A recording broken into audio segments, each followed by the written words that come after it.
Hi guys! Welcome back to our channel. In today's lesson, I'm going to teach you how to find the nth term of an arithmetic sequence. So, let's get started.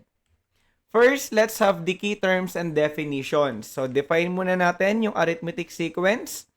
It is a special type of number pattern in which every term after the first is obtained by adding a number to the preceding term.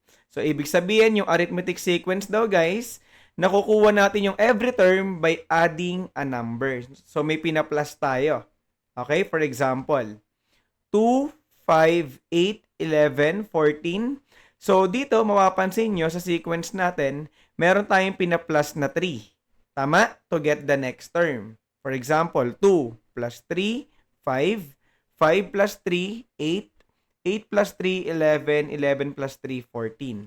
So, ibig sabihin, itong sequence na to is an arithmetic sequence. Okay? Second example, 10, 15, 20, 25, 30. So, dito naman, meron tayong ina-add na 5. Tama? To get the next term. So, ibig sabihin, letter B is an arithmetic sequence. Okay? Last, letter C, we have 0, 4, 8, 12, 16, 20. So, sa letter C naman, meron tayong ina-add na 4. Tama? So, meaning, yung letter C is an arithmetic sequence. Okay? So, this means that in an arithmetic sequence, the difference between two consecutive terms is constant. So, kung papansinin nyo guys, dito sa ating mga example, pag kumuha tayo ng difference between each terms, pare-parehas yon or constant. For example, 5 and 8, ang difference nila 3. Tama? Dito naman, 11 and 14. So, 14 minus 11, ang difference nila 3 din. Okay, so, any term dyan, na pag kinuha mo yung difference, is lagi siyang constant. Okay? So, sabi dito, the common difference, it is the constant difference between the two consecutive terms in an arithmetic sequence. It is also the number added to a term to get the next term. So, ibig sabihin, may tinatawag pala tayong common difference dito sa arithmetic sequence. Okay? For example, for letter A, ang common difference nila is 3.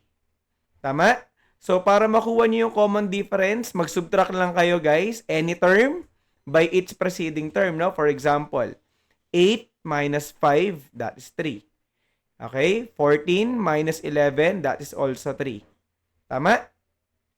For letter B naman, ang common difference dito is 5. Okay? So, try natin. 25 minus 20, that is 5. 15 minus 10, that is also 5. Okay? So, ang common difference is 5. For letter C, ang common difference naman dito is 4. Okay? So, try natin.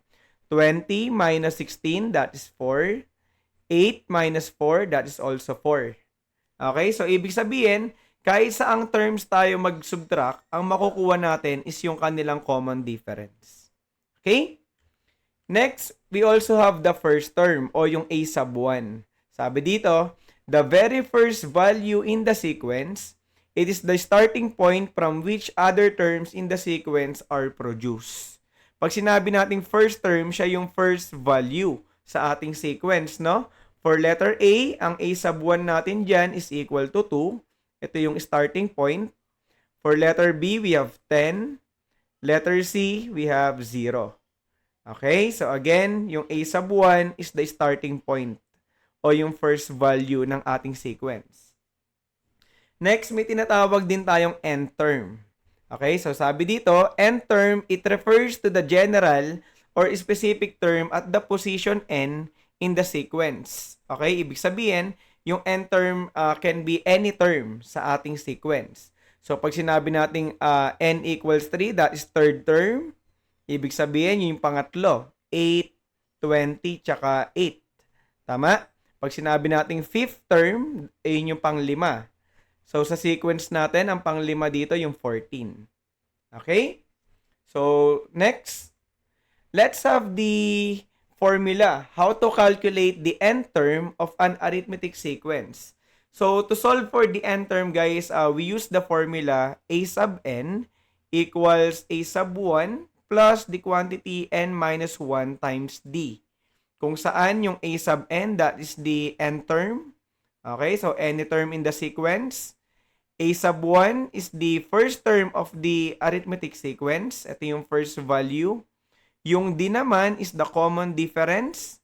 And N is the position of the term in the sequence. Okay, so ito yung gagamitin nating formula para makuha natin yung N term ng arithmetic sequence. Okay, so let's have our first example. Find the 10th term of the arithmetic sequence 5, 8, 11, 14. Okay, so dito guys, pinapahanap sa atin yung pang-sampung term sa ating sequence. Okay, so para ma-solve natin yan, first, identify natin yung mga given values. Okay, so ang A sub 1 natin, we have 5. Yun yung ating first value. So ang common difference natin is 3. So paano ba nakukuha yung 3? So again, kukuha lang kayo ng any term, then subtract natin dun sa preceding term, no? So that is 11 minus 8. So, ang sagot, 3. Okay? So, ang n natin, since ang pinapahanap is yung 10th term, so, ang n natin is equal to 10. Okay? And then, pwede na natin kunin si A sub 10, yung ating 10th term. Okay? So, next. Step number 2. Substitute the values to the formula. So, again, ang formula natin, we have A sub n equals A sub 1 plus the quantity n minus 1 times D. Okay, so yung mga given natin na values, substitute lang natin guys dito sa ating formula. Ang A sub n natin, yun yung pinapahanap, A sub 10 equals A sub 1 which is 5 plus n, ang n natin is 10. Tama? Minus 1, yung 1 dito guys, this is constant. And yung din natin, yung common difference, we have 3. Okay? So, solve natin using PEMDAS. Siyempre, uunahin nyo yung nasa loob ng parenthesis, yung 10 minus 1. Okay? 10 minus 1, that is 9. And then, yung multiplication, 9 times 3, this is 27. Then, 5 plus 27, we have 32. Okay? So, therefore, the 10th term in the arithmetic sequence is 32. Okay? Naintindihan ba guys kung paano gamitin yung ating formula? Next, example number 2. Find the 15th term of the arithmetic sequence 100, 95, 90, 85. Okay? So, kung mapapansin nyo, decreasing yung ating arithmetic sequence. So, ano kaya yung magiging common difference nito? So, first, identify natin yung mga given values. Okay? Ang A sub 1 natin, yung first term, which is 100. Ang common difference daw natin is negative 5. Paano ba nakuha yung negative 5? So, again, subtract lang natin yung any term by its preceding term. For example, nakuha nyo yung 90. 90 minus 95. So, since mas mataas yung sinundan, ibig sabihin, magiging negative yung ating common difference. Tama? 90 minus 95, that is negative 5. Okay? Next, find the 15th term. So, ibig sabihin, yung n natin, yung position natin is equal to 15. Okay? Then, we are asked to find the A sub 15. Ito yung ating n term. So, substitute the values to the formula. So, again, we have A sub n equals A sub 1 plus n minus 1 times D. So, input natin guys. A sub n, this is A sub 15 equals A sub 1, that is 100. Yung n natin, we have 15, then minus 1 times D. Ang D natin is negative 5. Okay? So, solve natin using PEMDAS. 15 minus 1, that is 14. Tama? Then, multiplication, 14 times negative 5, that is negative 70. Okay? Then, subtract na natin. 100 minus 70, we have A sub 15 equals 30. So, therefore, the 15th term in the arithmetic sequence is 30. Okay? Yung pang 15th daw natin dito sa ating sequence ay 30. Naintindihan ba kung paano natin sinosolve yung nth term? Next, let's have the example number 3. In the arithmetic sequence 3, 9, 15, 21, find the value of n if the nth term or yung a sub n daw natin is equal to 75. So dito guys, pinapahanap ano raw yung position ni 75 dito sa ating sequence. 'Di ba? We have 3, 9, 15, 21. So pang ilan daw si 75? Okay? So dito ang isa-solve natin is yung value ni n. Okay? So identify natin yung mga given values. First, we have the a sub 1, yung first value natin, which is 3. Common difference. So, 15 minus 9. So, subtract lang natin. 15 minus 9, that is 6. Okay, so this time, ang pinapahanap is yung n, yung position. Okay? So, given yung ating a sub n, which is 75.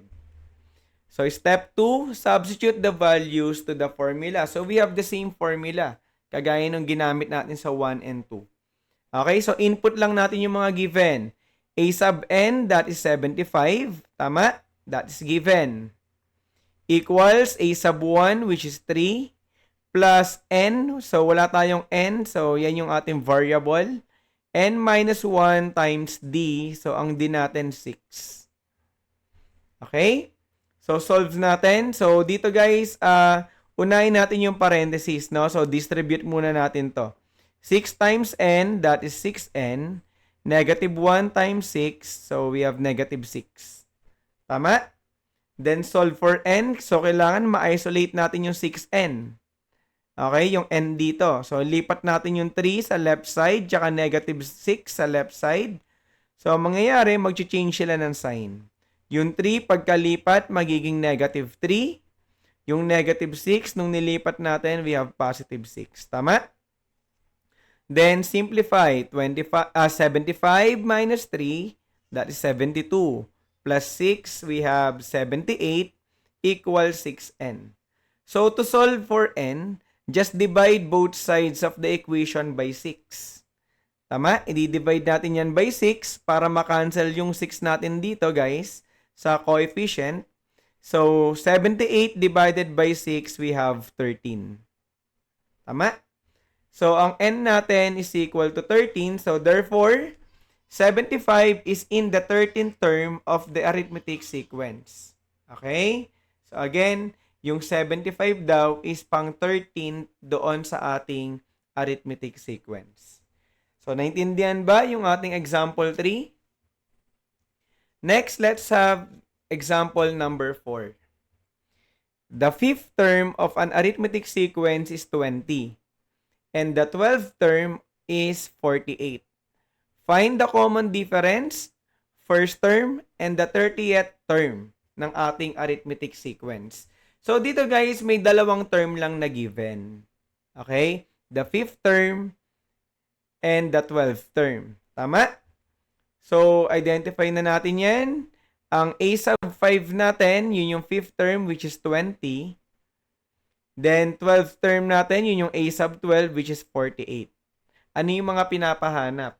Find the common difference, yung d. Find the first term, yung a sub 1. And the 30th term, yung a sub 30. Yan yung mga unknown. Okay, so to solve for d, a sub 1, and a sub 30, ang gagamitin natin formula is yung same formula natin for the nth term. Okay, so sabi dyan, substitute the values to the formula. So, try natin.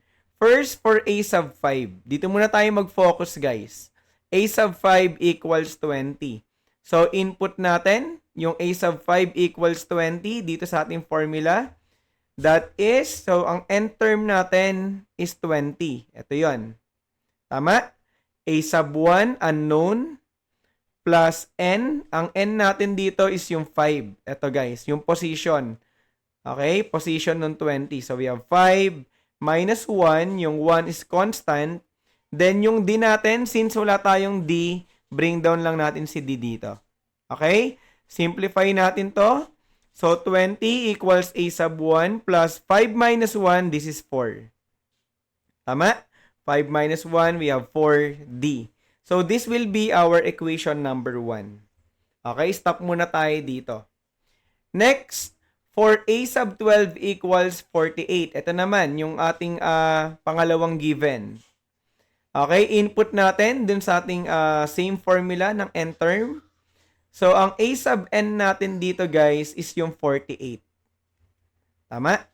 Ito yung ating n term, 48, equals a sub 1, unknown, wala tayong a sub 1, plus 12, yung 12 guys, ito yung n, no? Yung position ni 48, which is 12, minus 1, this is constant, and d.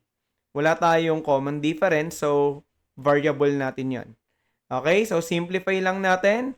This is 48 equals a sub 1 plus 12 minus 1 guys, this is 11d. Tama? So, ang tawagin natin siyang equation 2. Okay? So, ngayon guys, after mo makuha yung equation 1 at saka equation 2, ito yung gagamitin natin to solve for d and a sub 1. Okay? So, balik tayo. Again, ito yung ating two equations. We have 20 equals a sub 1 plus 4d and 48 equals a sub 1 plus 11d. So, ang step 3 natin, subtract the equations. Okay? Ibig sabihin, ima-minus natin. Okay? So, try natin. Subtract tayo. 20 minus 48. This is negative 28. Yung a sub 1 minus a sub 1, makakancel yan. Tama? Mawawala na yung a sub 1 natin.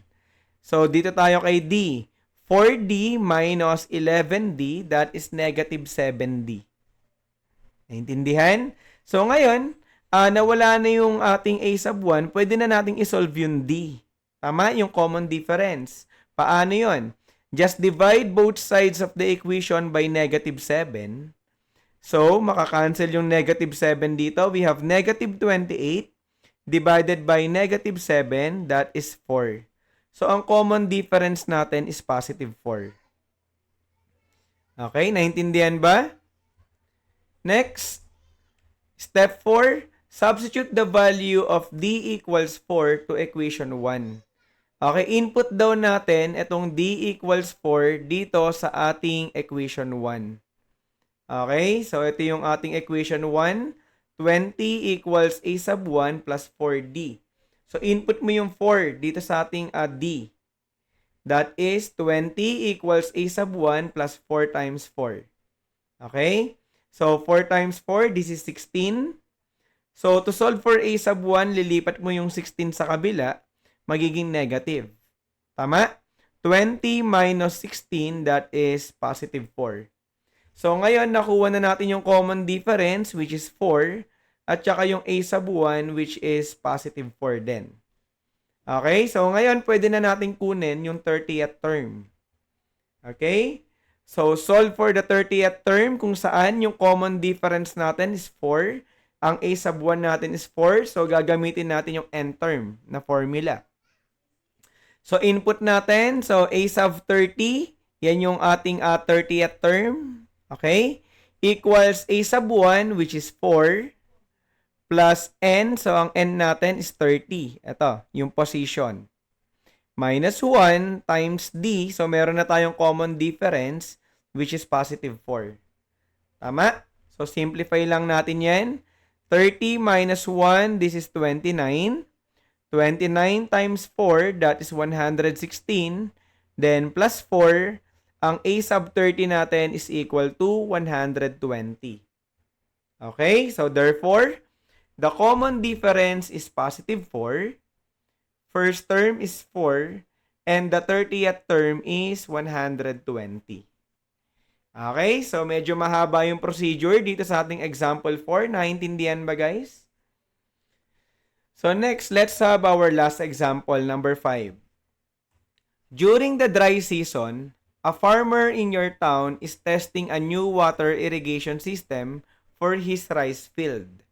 After 1 minute of turning on the water pump, the water level in the irrigation canal rose to 30 centimeters.